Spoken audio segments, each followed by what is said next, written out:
used to think strength came from success, the smooth climbs, the easy wins, the applause. But the truth is, my strength was born on the cold bathroom floor of a one-bedroom apartment in Melbourne, Australia, where I sat one night staring at a rejection email from a company I'd dreamed of working for since college. It was the third rejection in 2 months. My savings were draining, confidence thinning, and the weight of failure sat heavily on my chest. That night, I whispered a question into the silence. Why does this keep happening to me? That's when Branson called.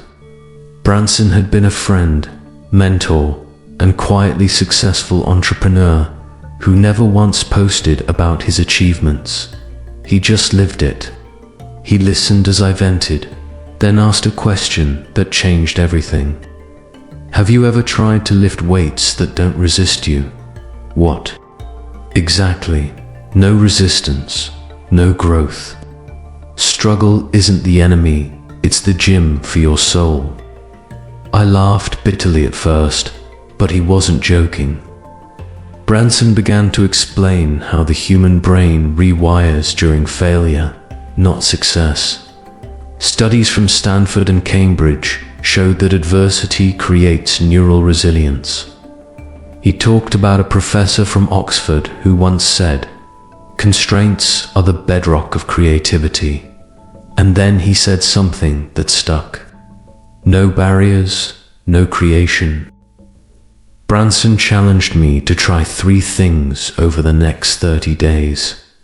1. Document every setback, instead of ignoring or pushing past my struggles. Branson urged me to pause and write them down in raw, honest detail. It wasn't just about journaling, it was about creating a mirror. Every time I hit a wall, I had to stop and ask, what exactly am I feeling? Why does this bother me? What is this moment trying to show me? At first, I scribbled half-hearted notes like rejected again or frustrated today. But over time, those scribbles became insights. I began to notice patterns, like how rejection always triggered a fear of inadequacy rooted in high school failures, or how procrastination was often my way of protecting myself from judgment. By documenting each setback, I wasn't just keeping a record, I was building emotional awareness.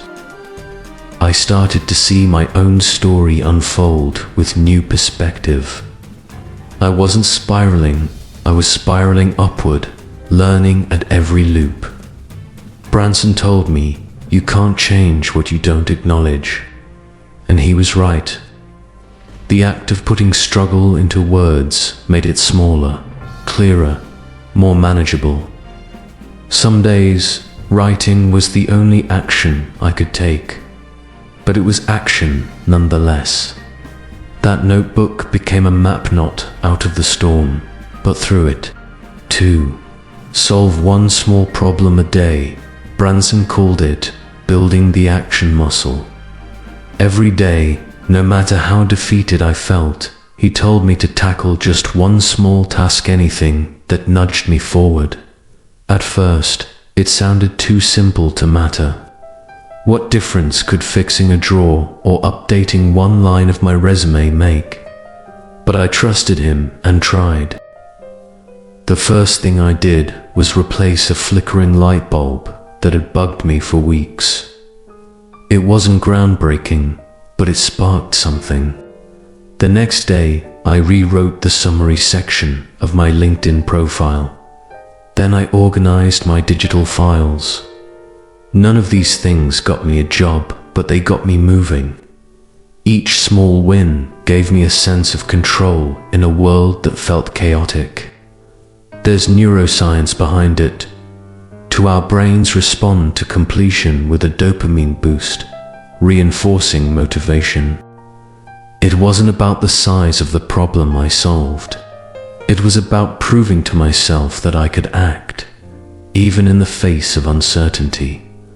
Branson used to say, action shrinks fear. And he was right. Some days, my small problem was just making my bed or replying to one email. But the momentum built like compound interest. Solving one small thing each day taught me that strength isn't found in giant leaps. It's built in daily nudges, in choosing movement over paralysis. Slowly, I wasn't just surviving the storm. I was steering through it. 3. Celebrate resistance. Branson told me something that sounded almost absurd at the time. Stop waiting for peace to feel progress. Growth looks more like sweat than serenity. He wanted me to stop associating success with ease. True growth, he said, would always feel like tension because that's what transformation feels like in real time. So, he challenged me to start noticing resistance, not as a sign to stop, but as proof that I was in motion. When I sat down to apply for jobs and felt that wave of doubt, that was resistance. When I forced myself to network even when I felt like a fraud, resistance. Instead of dreading those moments, I began logging them like achievements. I even gave myself points. 1 point for doing something that made you uncomfortable today. What I learned was this. The resistance wasn't a wall, it was a weight. And like any weight, the more I pushed against it, the stronger I became. Branson reminded me of a principle used in elite athletic training. Progressive overload. Muscles only grow when they're gradually subjected to greater challenges. The same is true mentally and emotionally. Resistance means you're growing. So I stopped idolizing ease. I started looking for resistance, inviting it, even then using it as a compass. If it scared me, it was probably the right direction. This shift in mindset changed everything. My confidence didn't come from things going smoothly. It came from showing up when they didn't. And that, I realized, was the definition of strength. Not comfort, not convenience, but courage in the presence of resistance. At first it felt mechanical. I started jotting down my frustrations in a notebook. The next day I fixed the leaky faucet that had annoyed me for months. Then I finally revised my portfolio, not perfectly, but enough to send it out. Each day I crossed a small finish line.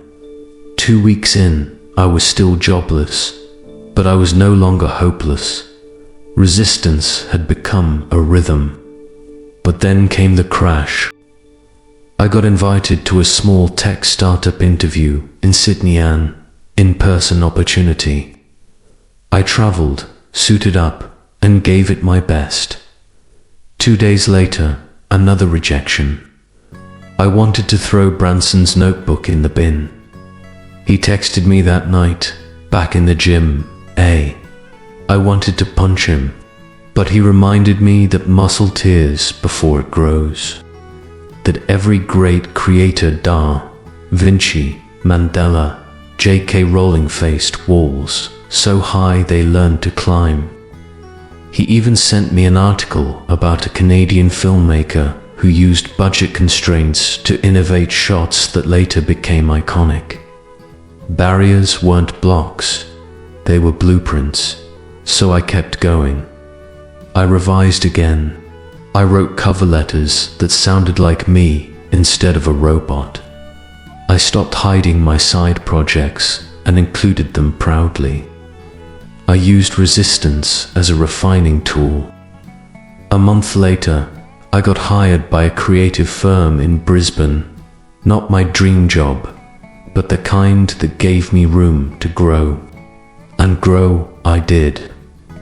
In a year, I launched an internal content strategy that doubled our client reach. The manager who once hesitated to hire me became my biggest advocate. Now, I mentor others who sit on cold floors wondering if the resistance is punishment. It's not. It's preparation. Looking back, I know this much. Strength is not the absence of struggle. It's the result of it. Growth doesn't happen in the light. It starts underground, in pressure and darkness. Every rejection is direction if you let it shape you. The resistance I once feared became the very reason I succeeded. And now, when I see others stuck hesitating at the starting line, doubting their worth because the road is steep, I want to tell them what Branson told me. Struggle isn't a sign to quit. It's the beginning of transformation. If you're reading this while sitting in your own version of the dark and uncertain, tired, perhaps even ashamed, please know, you're not alone. The strength you're chasing is already being formed, right now, in the middle of the tension. Start with honesty. Move with intention. Welcome resistance like a training partner, not a threat. Keep going, especially when it gets hard. That's when it's working. Because the truth is, struggle creates strength. And sometimes, the greatest thing you'll ever build yourself requires the hardest blueprints. Branson still checks in. I still keep that notebook. Only now, it's filled with lessons, not laments. And every page whispers. No barriers, no creation. Action steps for you, reader. 1. Start a resistance journal. Track your daily struggles and what you learn from them. 2. Do one brave thing daily, doesn't matter how small. Action overcomes inertia. 3. Find your Branson. Connect with someone who challenges you to grow. 4. Remember this, every mountain you climb makes your legs stronger for the next. You've got this. Your struggle is not a stop sign, it's strength training in disguise.